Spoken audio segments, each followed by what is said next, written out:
El reloj de oro en la muñeca de Maximiliano pesaba como un grillete de hierro, a pesar de que debía ser el trofeo de su victoria. En el fastuoso salón de una de las mansiones más exclusivas de la Moraleja madrileña, el aire estaba saturado con el perfume de los lirios caros y la hipocresía de las sonrisas ensayadas. Era la boda del siglo, el pacto de sangre entre un arquitecto de origen humilde pero ambición desmedida, y Beatriz, la única heredera del imperio inmobiliario de la familia de la Vega.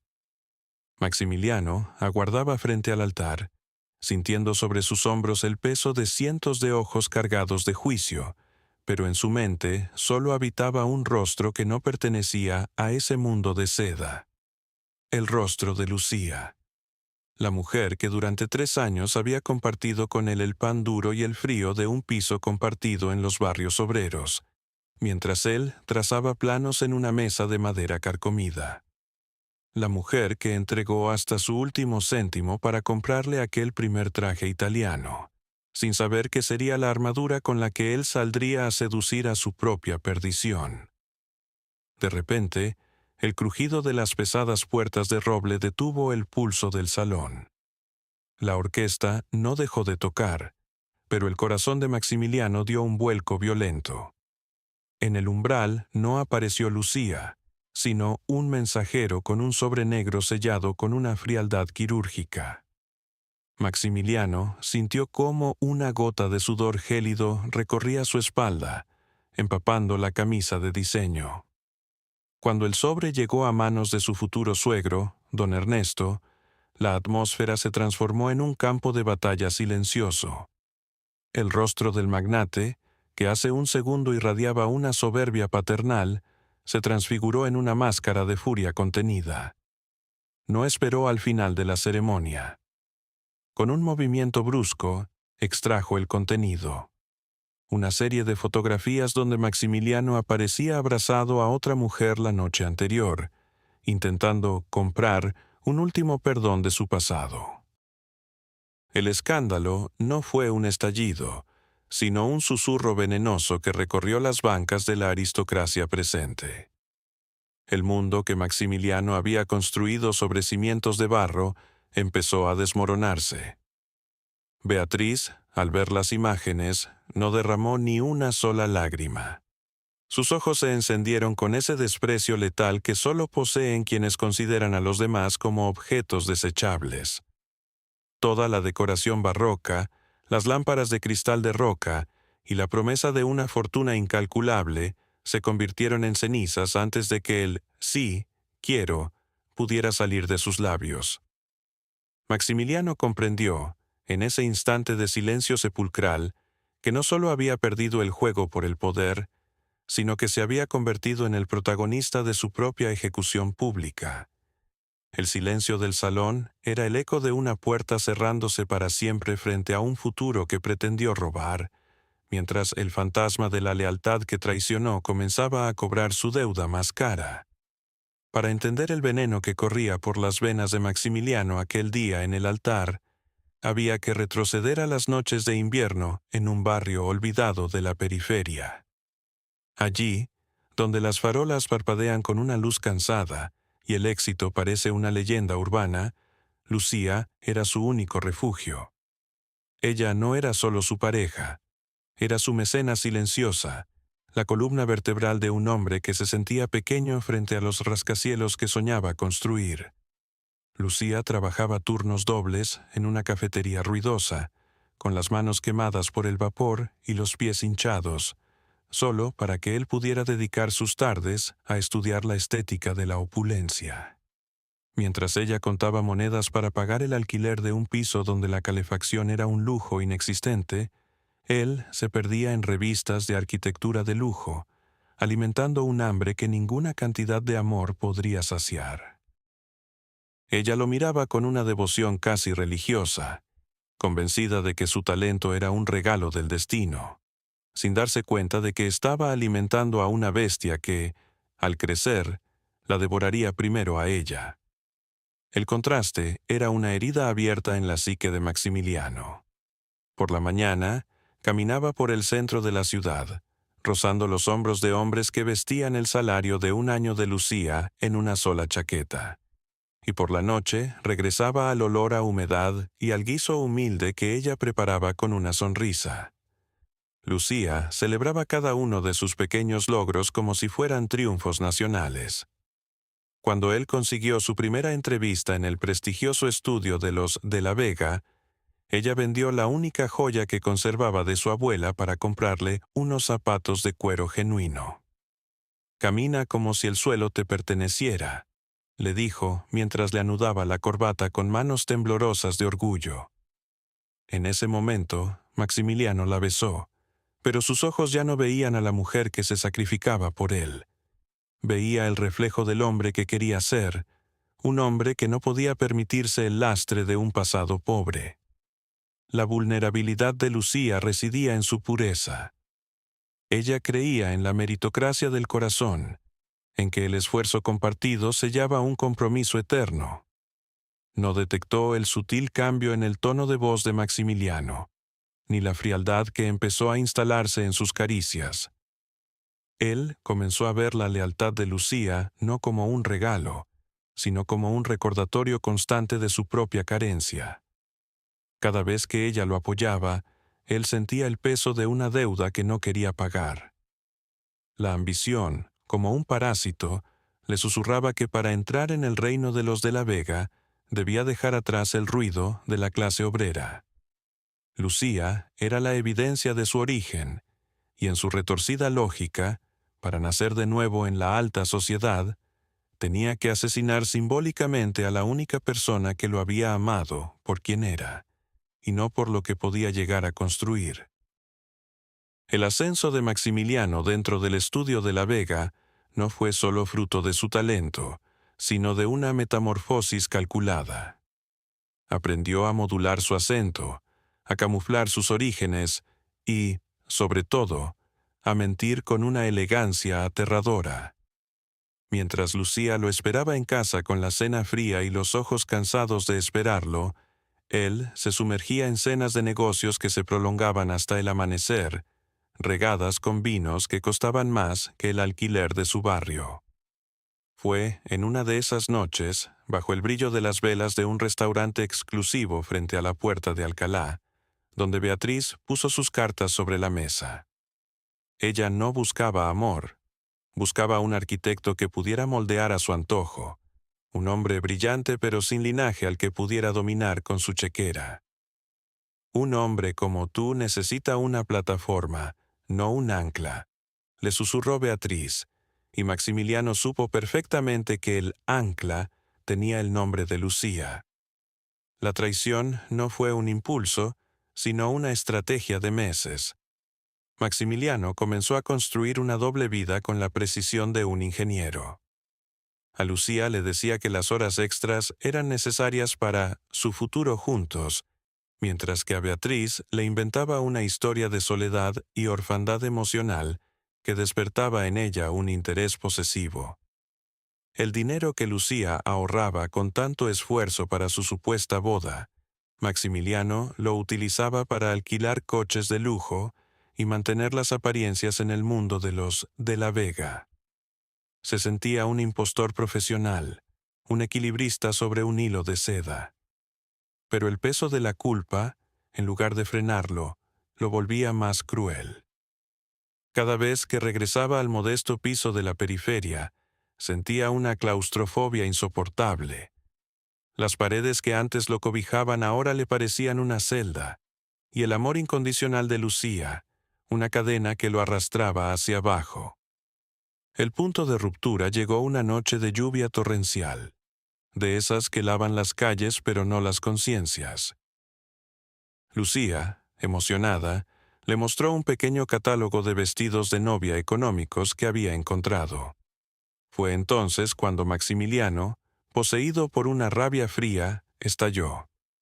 No hubo gritos, solo palabras afiladas como cuchillos de carnicero. Le dijo que sus sueños eran pequeños, que su amor era una carga, y que él pertenecía a un mundo donde ella nunca pasaría de la puerta de servicio.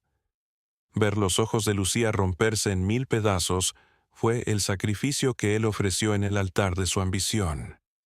Esa misma noche, mientras ella lloraba en el suelo de la cocina que ambos habían pintado juntos, él hacía las maletas para mudarse a una suite de hotel pagada por Beatriz.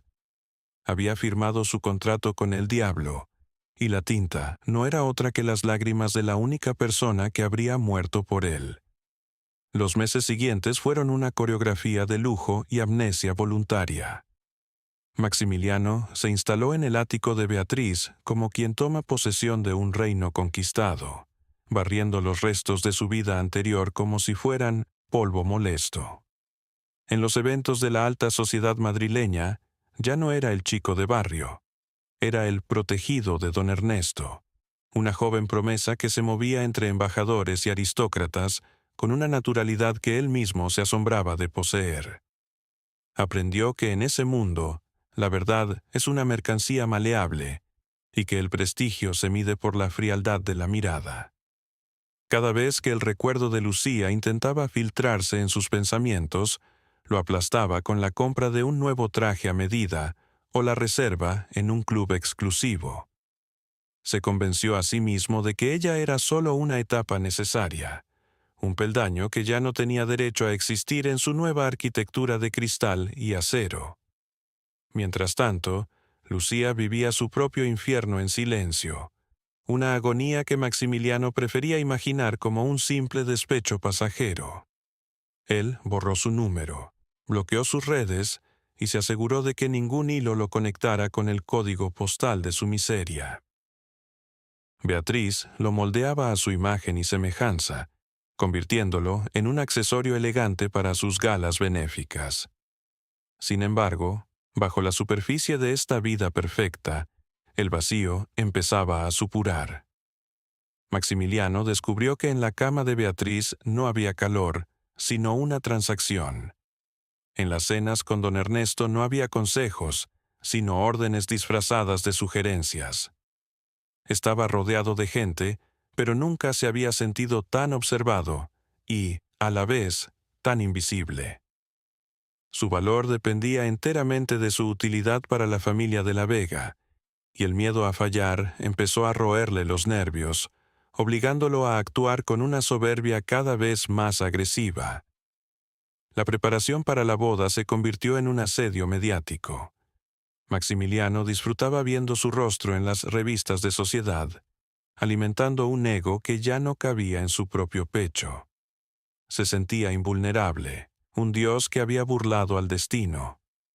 Ignoraba que Lucía, tras semanas de parálisis emocional, había comenzado a reconstruirse desde las cenizas, no con odio, sino con una determinación gélida que él no habría reconocido. Él pensaba que el silencio de ella era la señal de su derrota, cuando en realidad era el silencio que precede a la tormenta. Maximiliano caminaba sobre un suelo de mármol pulido, admirando su propio reflejo, sin darse cuenta de que el mármol es traicionero cuando está demasiado limpio, y que la caída más dolorosa es siempre la que ocurre desde la cima de la arrogancia. La cuenta atrás para el enlace con Beatriz se convirtió en una espiral de opulencia asfixiante. Maximiliano se encontraba atrapado en un torbellino de pruebas de vestuario, catas de vinos de cosechas imposibles y reuniones con planificadores de eventos que hablaban de flores exóticas como si fueran estrategias de guerra.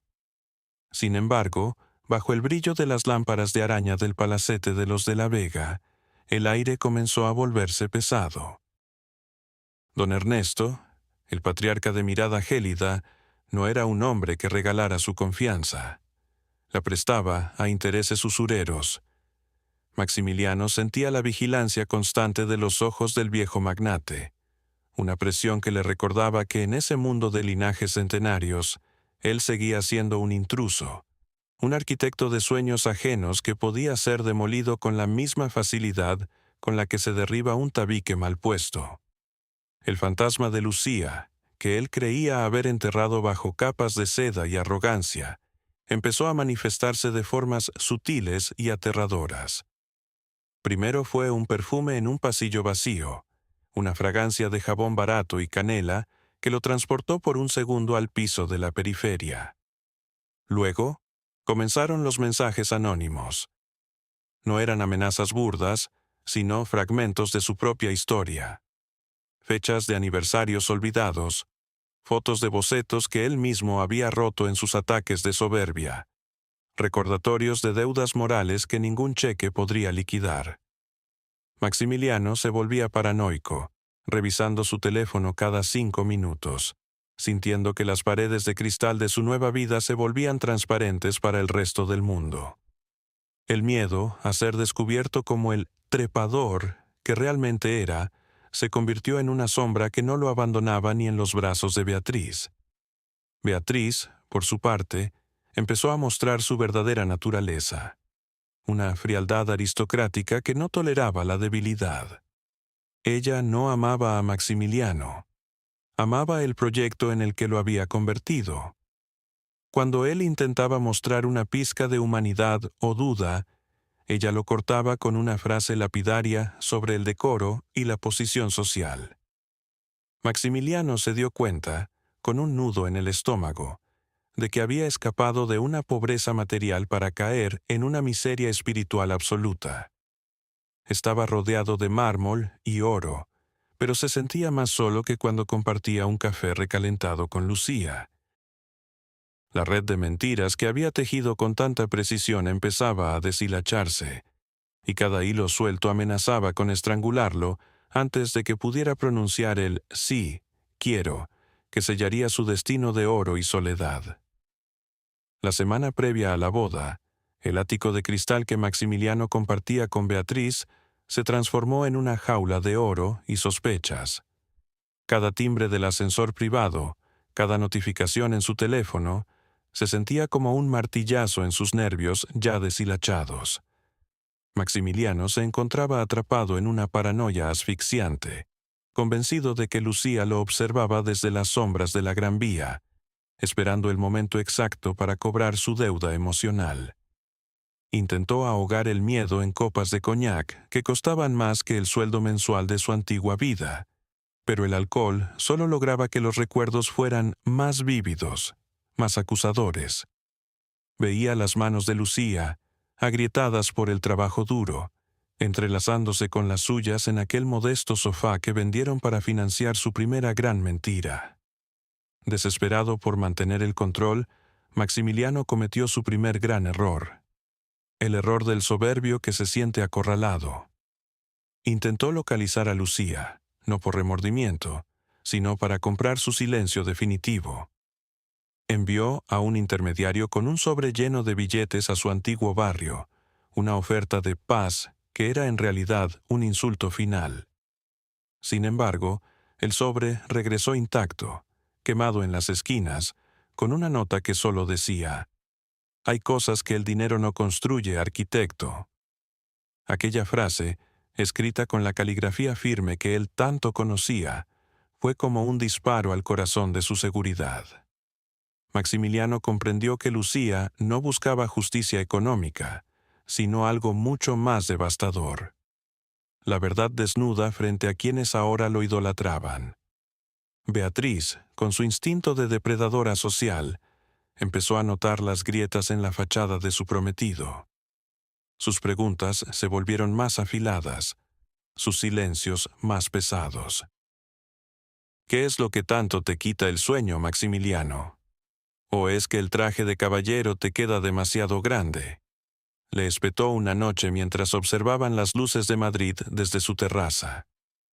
Él intentó sonreír, una mueca ensayada que no llegó a sus ojos, mientras sentía que el suelo de mármol bajo sus pies empezaba a vibrar. Don Ernesto ya no lo miraba con aprobación, sino con la curiosidad de un entomólogo que estudia a un insecto antes de aplastarlo. El cerco se cerraba. Maximiliano estaba a punto de descubrir que en el mundo de la alta sociedad, la única falta que no se perdona no es la pobreza, sino la falta de honor ante los iguales. El pasado no estaba llamando a la puerta. Ya estaba dentro, esperando el brindis final para servirse frío. La víspera de la boda, El palacio de los de la Vega se transformó en una fortaleza de cristal y sospechas. Maximiliano se movía por los pasillos como un animal enjaulado, sintiendo que el aire se volvía más denso con cada minuto que pasaba. La paranoia ya no era una sombra, sino una presencia física que le oprimía el pecho. Don Ernesto lo citó en su despacho privado, una habitación revestida de maderas nobles que olía a tabaco caro y a decisiones que arruinan vidas. El magnate no levantó la vista de sus papeles mientras Maximiliano entraba, dejando que el silencio trabajara como un ácido sobre los nervios de su futuro yerno. En este mundo, Maximiliano, los cimientos son más importantes que la fachada, dijo finalmente con una voz que cortaba como el hielo. Y me han dicho que tus cimientos están hechos de arena y deudas pendientes. El corazón de Maximiliano martilleaba contra sus costillas. Intentó balbucear una defensa, una de esas mentiras elegantes que tan bien le habían servido hasta entonces, pero las palabras se murieron en su garganta. Don Ernesto deslizó un sobre la mesa, idéntico al que Maximiliano había intentado enviar a Lucía, pero este contenía algo mucho más peligroso. Registros bancarios que demostraban que los fondos que él presumía como propios provenían de los ahorros de una humilde camarera. La humillación fue instantánea y abrasadora. No era solo el dinero, era la evidencia de su bajeza moral, de haber utilizado el sacrificio de una mujer para comprarse un lugar en una mesa donde nunca fue invitado. El arquitecto de éxito se desvanecía, dejando ver al parásito que se alimentaba de la devoción ajena. Beatriz entró en el despacho sin llamar, con una expresión de asco que hizo que Maximiliano se sintiera más pequeño que el polvo de las alfombras. Ella ya lo sabía. El rumor de su pasado plebeyo y su traición rastrera ya circulaba por los grupos de chat de la aristocracia madrileña como un virus letal. «No me importa que fueras pobre, Maximiliano», siseó ella con un desprecio soberano. «Lo que no te perdono es que seas tan vulgar como para dejar huellas de tu miseria en mi alfombra». En ese instante, Maximiliano comprendió que para ellos, él no era un hombre, sino un experimento fallido, un accesorio que acababa de pasar de moda. El asedio de la culpa se transformó en una ejecución pública silenciosa, donde el verdugo tenía el rostro de la ambición que él mismo había cultivado con tanto esmero. El día de la boda amaneció con un cielo plomizo sobre Madrid, como si la naturaleza misma se negara a iluminar la farsa.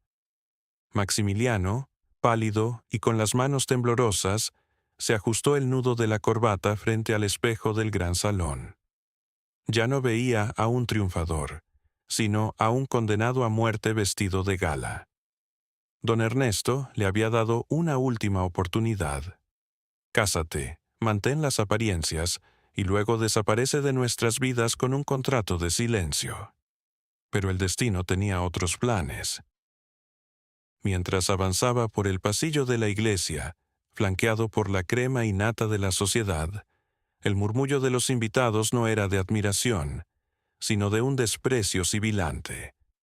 Cada paso pesaba 1 tonelada.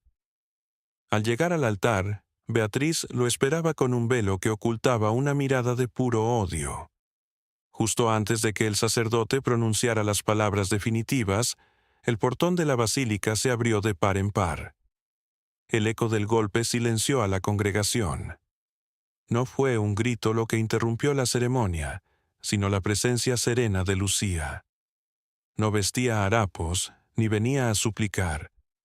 Caminaba con una dignidad que ninguna joya de Beatriz podría comprar. En sus manos no llevaba flores, sino una caja de madera vieja. La caja donde Maximiliano guardaba sus primeros bocetos, aquellos que Lucía había rescatado de la basura y que él había olvidado en su huida hacia el lujo. Al dejar la caja en el suelo, el ruido seco resonó como un disparo. «Viniste buscando oro, Maximiliano», dijo ella con una voz clara que llenó el recinto. «Pero olvidaste que el oro sin cimientos es solo metal que se funde con el primer fuego». El escándalo fue total. Los invitados se pusieron en pie, y don Ernesto, incapaz de tolerar tal afrenta a su linaje, hizo una señal a sus hombres de seguridad. Maximiliano buscó la mirada de Beatriz, esperando un rastro de piedad, pero solo encontró el vacío de una mujer que ya lo había borrado de su testamento y de su memoria. Lucía se dio la vuelta y salió de la iglesia sin mirar atrás, dejando a Maximiliano solo en el altar, rodeado de una opulencia que ahora le resultaba vomitiva. La ceremonia se canceló en medio de abucheos y susurros de trepador y cobarde. Maximiliano se quedó allí, de pie, viendo cómo su sueño de poder se desintegraba entre los bancos de madera noble, mientras comprendía que el verdadero juicio no venía de Dios, sino de la mujer que él mismo había destruido para intentar ser alguien que nunca fue. La salida de la iglesia no fue el desfile nupcial que Maximiliano había ensayado 1000 veces frente al espejo. Fue una huida desesperada bajo una lluvia de flashes y susurros cargados de veneno.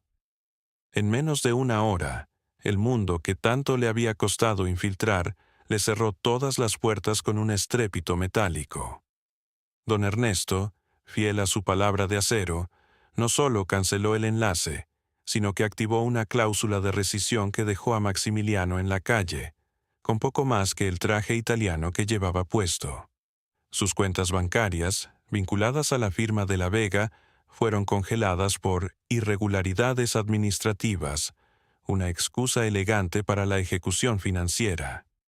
El arquitecto estrella, el prometido de oro, se convirtió de repente en un paria, un nombre que nadie en los círculos de poder quería pronunciar sin escupir antes en el suelo. Maximiliano vagó por las calles de Madrid mientras la noche caía como una losa de granito. Intentó llamar a antiguos contactos, a esos amigos que compartían con él botellas de vino de 1000 euros, pero solo encontró tonos de ocupado o secretarias con voces de hielo que fingían no conocerlo. Se sentó en un banco de un parque oscuro, lejos de los barrios que solía frecuentar, y sintió el frío calarle hasta los huesos. La realidad lo golpeó con la fuerza de un mazo. No tenía casa, no tenía carrera y, lo más doloroso, ya no tenía identidad. Se dio cuenta de que Beatriz nunca lo amó.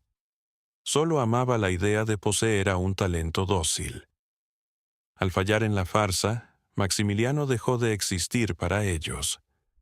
Su ambición lo había dejado desnudo frente a una ciudad que no perdona a los perdedores que pretenden ser reyes. En la soledad de la madrugada, su mente regresó a Lucía. No con el deseo de recuperarla, sabía que eso era imposible, sino con la epifanía de su propia estupidez. Ella no había ido a la iglesia para vengarse con gritos, sino para devolverle su verdad. Esos bocetos viejos que eran lo único auténtico que él había creado en su vida. Maximiliano abrió la caja de madera que había quedado olvidada en el altar y que él rescató en su huida. Al tocar el papel amarillento, recordó el olor de la cocina de Lucía y el calor de su apoyo incondicional. Había cambiado un diamante real por un cristal de bisutería que se rompió al primer golpe.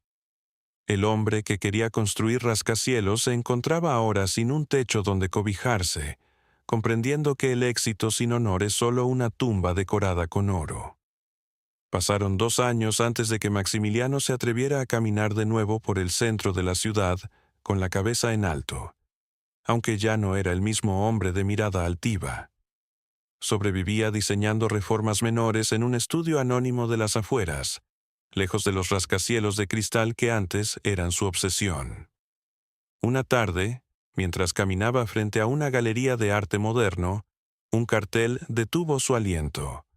Estudio LV, Arquitectura con Alma.